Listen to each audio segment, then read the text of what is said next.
मालकानगिरी जिला पड़िया ब्लॉक विभिन्न स्थान में स्वच्छता ही सेवा कार्यक्रम अनुष्ठित हो जाई।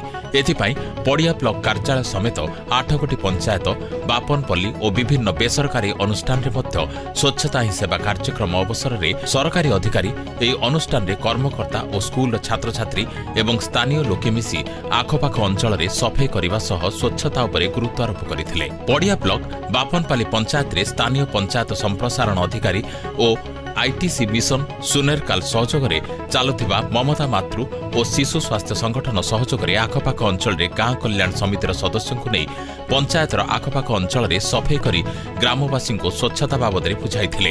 यह कार्यक्रम में बपनपल्ली पंचायत संप्रसारण अधिकारी तारकनाथ साना, ममता मातृ और शिशु स्वास्थ्य संगठन कर्मकर्ता, स्थानीय ओडिशा जीविका मिशन सदस्य प्रमिला मजुमदार, कनकलता मजुमदार समेत 70 ऊर्ध्व ग्रामवासी उपस्थित थिले। पड़ियारू गोविंद सरदार रिपोर्ट, स्वस्तिक न्यूज।